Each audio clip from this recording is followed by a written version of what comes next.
Live with studios in Midland and Odessa, you're watching CBS7 First Alert News at 9 on the CW West Texas. New course, but it helped expedite it whenever I have seen, literally have seen brides on their wedding day coming up to the JP courts to get married and are stuck in an elevator on their wedding day. Today, commissioners discuss the faulty Ector County Courthouse elevators. We talk about what they decided coming up in just a few minutes on CBS 7 News at 9. Thanks for joining us for CBS 7 News on the CW, and thanks for joining us live on the CBS 7 YouTube. I'm Laura Munt, and we start tonight with new details. Ector County Commissioner Mike Gardner appeared in court in Nebraska today, and he will appear in court again for an arraignment hearing on April 10th. Currently, Gardner faces a pending second-degree assault charge in Lancaster County. He was charged after he fired a blank shot at a wedding ceremony which injured his grandson. In October, Gardner spoke to his constituents saying he was officiating his nephew's wedding on September 30th when the accident happened. The firing of the blank was part of a script. In a written statement to CBS 7, Gardner said, quote, "After today's appearance, I feel confident that we are close to this coming to a close and being able to move forward with our lives." Last week, Gardner won the Republican primary for his commissioner seat, securing another term. After the arraignment next month, Gardner will have an official court date set in district court. We're tracking crime now, as an escaped inmate is dead after leading police on a multi-county chase through West Texas on Sunday. The chase covered about 115 miles along Interstate 10, and it began when an inmate escaped from the Sutton County Jail. That's in the town of Sonora. Authorities say he went west on I-10 and carjacked a woman in Crockett County. He then continued west on the interstate into Pecos County. That's where state troopers were able to take out a tire on the stolen vehicle. The suspect tried to steal another vehicle at gunpoint at a gas station east of Fort Stockton when a Pecos County deputy shot the suspect, who later died in the hospital. The Texas Rangers will lead this ongoing investigation. And still looking at crime, in Midland, police were called to a stabbing last night just before 9. It happened on the 800 block of South Bidkiff Road. Police say the victim had 3 stab wounds, including one to the head.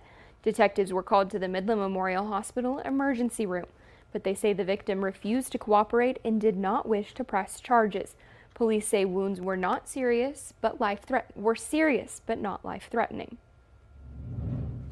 With that on the top of our minds, does it really make sense to spend $1 million on essentially a sinking ship? And can we get through the remaining years in the life of this building before we build a new building with the current setup that we have? The faulty courthouse building was referred to as an economic loss by Judge Dustin Fawcett, who has recently been advocating for an entirely new building. A person visiting the Ector County Courthouse might expect to get married, serve jury duty, or tend to a legal issue. They probably won't expect to get stuck in an elevator, but that has occurred 4 times in the last month, showing the courthouse's age. Building Maintenance Director Billy Kerrigan says aging infrastructure across the county needs maintenance, and that's why commissioners have to be intentional with their funds. Kerrigan hopes people will take the elevator situation as evidence that the county does need money, despite a courthouse bond failing years ago. It's not just because we want, these grandiose things. It's because that we want to meet the needs of our public and our people that are here, that we have a community that we can be proud of, and that, that the buildings and our people that work in those buildings can serve the public properly. The county will decide at a future meeting what action they will take. In the meantime, the courthouse will continue making routine repairs as incidents occur. And across West Texas, the Gardendale Volunteer Fire Department got $900,000 from the American Rescue Plan Act.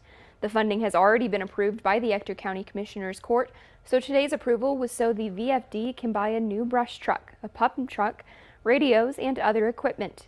The VFD captain says the new supplies will help them arrive quicker to calls and ensure that they have working equipment. The only other way we get money is through fundraisers, and it's it's not every day where you get $900,000 granted to you. So it's really good, and we're very appreciative of it. So. They are the final VFD in Ector County to use their ARPA funds. Crews are working to control a wildfire near Kahoma, and that is now at 85% containment. Here's a look at that wildfire that has been burning in Howard County. These images are courtesy of AX4 drone production. The Howard County Volunteer Fire Department says that the fire is about 85% contained, and it's burning just to the west of Kahoma, north of the interstate. The Howard County Volunteer Fire Department, along with the Texas Forest Service, are on hand to fight the fire. Howard County is not currently under a burn ban, but the Volunteer Fire Department is encouraging residents to, quote, not proceed with any burning activities.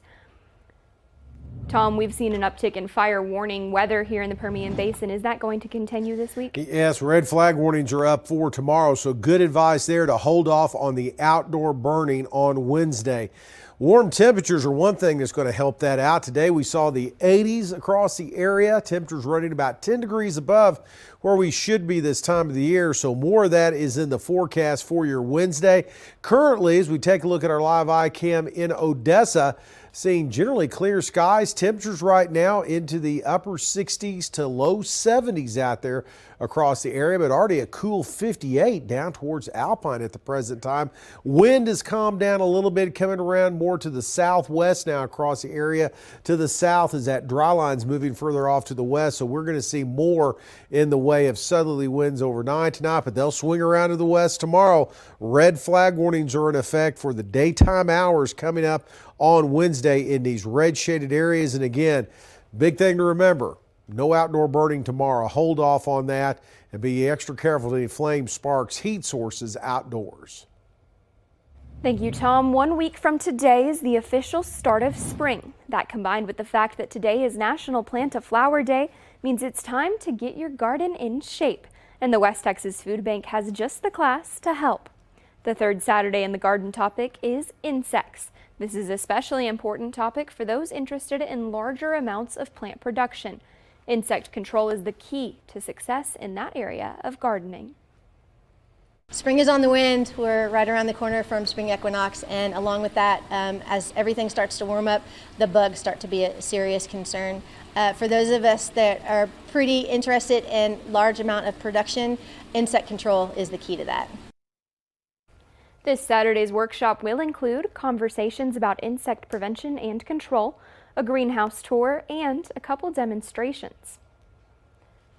And speaking of planting flowers, Kellis Turner Park will see some beautification thanks to a caring citizen and her family. This morning, Ector County Commissioners accepted a donation for the first Plant the Park project. Since last summer, Michelle Spinks has stopped to gather wildflower seeds to plant this spring at the park. Spinks and other volunteers have taken it upon themselves to improve the park. She's also gathered native grass seeds and other plants. Because the community needs something positive, and I think that's a really good way to start. It's not costing anybody any money. It's not a burden on the taxpayers. It's something the volunteer, me and my family are going to take care of and deal with. And it's just spreading something native and natural. Why not? Spinks is one of a few residents launching a board to manage the park and create events, like a farmer's market that will start in June. She says the park's potential will continue to grow.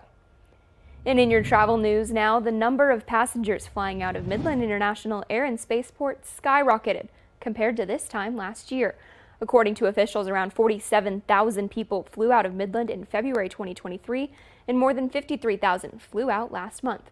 That's 6,000 more people and a 14% increase. Southwest Airlines carried the most passengers and seeing around 25,000 people aboard their flights. MAF continues to see growth, with Delta becoming the fourth airline to provide flights, which start next month. In more February travel news, higher prices at the gas pump fueled inflation more than expected in February. But price hikes did slow in some key areas, fueling a touch of positive news for the Federal Reserve and consumers. The latest consumer price index from the Bureau of Labor Statistics showed prices rose by 3.2% for the 12 months ending in February.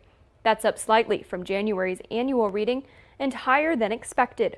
On a monthly basis, the index rose by 0.4% in February. That's the fastest rate in months. And it's a story you'll only see on CBS7. A Texas organization is helping fulfill one young Odessan's wish to visit Disneyland and meet his favorite characters. At just 4 years old, Mateo has had a hard fight with cancer. He was diagnosed with a type of brain cancer in November of 2022 and had a relapse in December of last year, but is getting radiation treatment. He cannot live a childhood as all children should, and that hurts me in my soul because he started very young.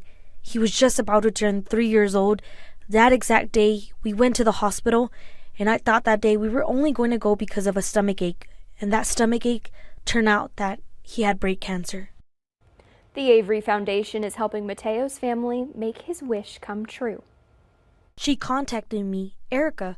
We got together and she said she wanted to help us to fulfill Mateo's wish to go to Disneyland because he loves Lightning McQueen. He lives, wakes up, sleeps with Lightning McQueen. Over the past few days, the Avery Foundation and several West Texas companies have been able to do their part to help fulfill Mateo's dream. And mark your calendar, the Laughter for a Cause fundraiser is happening in April. The Tenacious Women's Ministry is hosting, with comedian Carrie Pomodori joining to provide entertainment at the Golf Course Road Church of Christ. The president and CEO of Tenacious Women Ministries spoke with our very own Matthew Alvarez on our digital news desk about how the fundraiser can help the nonprofit. One of the things we hope to do this year with our fundraiser is to create a community room in our nonprofit. So it'll be a great place for them to build community with each other, build relationships, and also have a nice place to work. For Matthew's full interview about what the Tenacious Women's Ministry does, plus ticketing information, you can go to our website, CBS7.com. And still ahead, an update on the wildfires that continue to burn throughout the Texas Panhandle.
Here at CBS7, we're continuing to monitor the historic wildfires which have devastated the Texas Panhandle.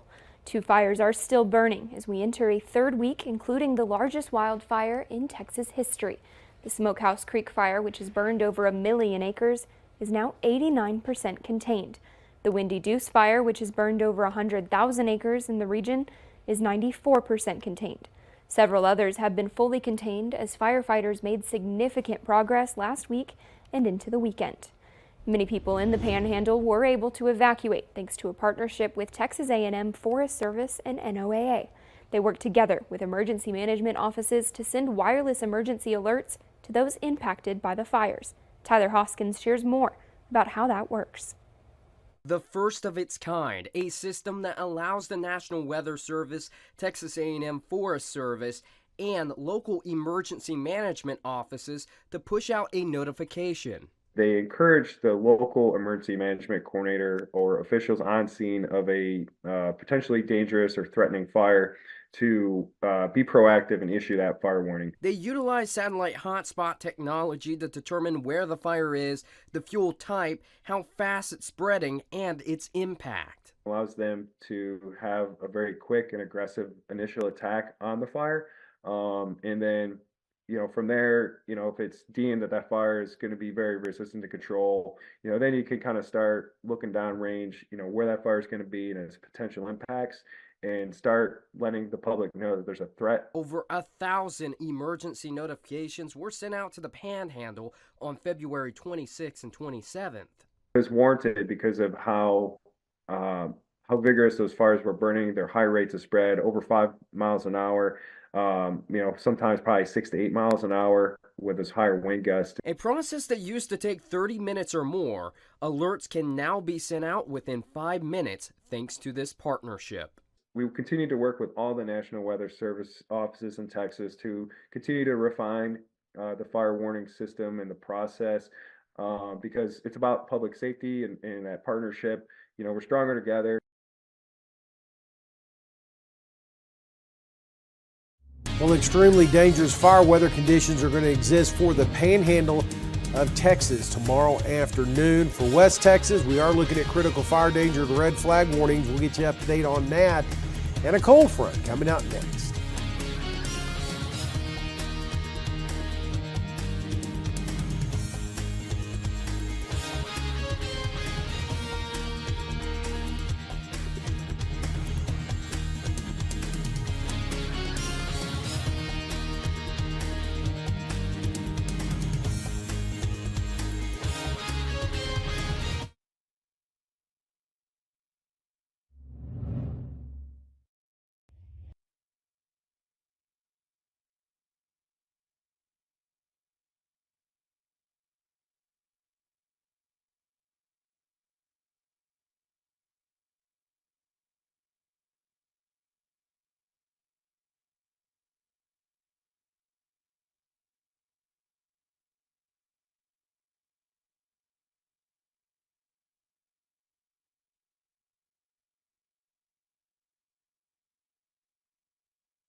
Now, from the CBS7 First Alert Weather Center, here's Chief Meteorologist Tom Tiefertiller.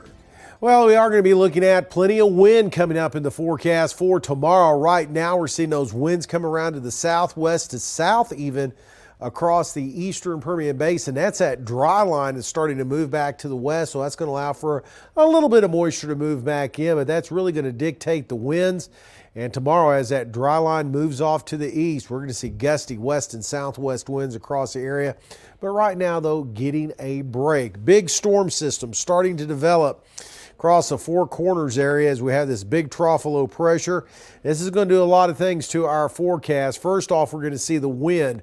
Then we're going to see a cold front coming up Thursday into Friday. And as numerous disturbances roll around the base of this trough of low pressure, we're going to see rain chances in our forecast coming up this weekend and some cooler temperatures. Right now across the state, we have a little area of showers moving in across the brush country into the southern half of South Texas right now. We're seeing those scattered showers around Laredo back towards Zapata. Back towards West Texas, we're seeing the clouds exit the area. A few more, though, back to the west will be moving in overnight tonight, so we're not done just yet as we've enjoyed a warm day out there. This dry line's moving a little bit further back off to the west, and then it'll move east tomorrow. And again, and that's really going to start to cause those winds to howl tomorrow afternoon. Across the state of Texas today, great spring break weather for many locations. Look at the Texas Gulf Coast, lower 80s like West Texas and Lubbock this afternoon. Now, the futurecast winds are showing that we are going to see those winds come around to the west first thing in the morning and overspread the area. The worst of the winds will be between 1 and 5 o'clock in the afternoon, when we could be looking at gusts in excess of 35 to even 40 miles an hour in some locations. So pocket or two of blowing dust, especially near construction sites, not out of the question. But also we're going to see increasing fire danger concerns to critical levels, red shaded areas, red flag warnings. No outdoor burning tomorrow, please. Rest of tonight, again, a couple of clouds. A little on the cool side as we'll see those winds calm down a little bit. But then tomorrow, looking for more in the way of a west wind, rather gusty, pushing those temperatures up, but also pushing fire danger concerns up for tomorrow. Mostly sunny, a little less windy on Thursday until that front arrives early on Friday. A few showers with it, but look at that, about a 30-degree temperature drop over what we saw today. And it's going to be cool, and occasionally we could see a few showers coming up this St. Patrick's Day weekend. Still ahead, a tool that might help you file your taxes. We're keeping an eye on your money next here at 9.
Have you filed your taxes yet? Well, if you haven't, the IRS will launch a free online tax filing system. The goal is to get user feedback and improve the tool for a full release next year. Deputy Treasury Secretary Wally Ademo says the tool will save working Americans time and money. What the IRS is trying to do with Direct File is to make sure that hardworking Americans, working class and middle class Americans who are trying to juggle soccer practice and buying their groceries have a product that will allow them to file their taxes quickly and easily and freely. The pilot program will debut in 12 states, including right here in Texas, Arizona, California, Florida, Washington. Nearly 1/3 of taxpayers are eligible. That's 19 million Americans. Are you one of them? Find out at directfile.irs.gov. Still ahead, are you feeling lucky? Then it might be time to grab a lottery ticket. We talk about tomorrow's Powerball drawing next here on CBS7 News at 9.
The Powerball jackpot now stands at more than $500 million. It rose to $559 million after no one matched all 6 numbers yesterday. The pot has been growing all year without a winner since New Year's Day. If you choose the lump sum option, that's worth an estimated $273 million. The next drawing is tomorrow night. And we did just recently have a lottery winner here in Odessa. $17.5 million. Yeah. So if you're feeling lucky, maybe go on down. It's called Heifers and Convenience was the store. Go on down there. I've heard they've got lots of tickets selling right now. Because the Mega Millions is $735 million tonight being drawn. So, boy, some big prizes there. We've been a little lucky in our forecast as we've seen some nice temperatures. That's going to change tomorrow because we're going to see gusty winds in the forecast along with those nice temperatures. But a downward trend on those temperatures thanks to a cold front later this week and keeping a few showers in the forecast, especially in the overnight, early morning hours through the weekend. So keep that in mind with any late spring break plans. There we go. All right. Thanks for watching CBS 7 News at 9 on the CW. We've got more news coming up tonight at 10.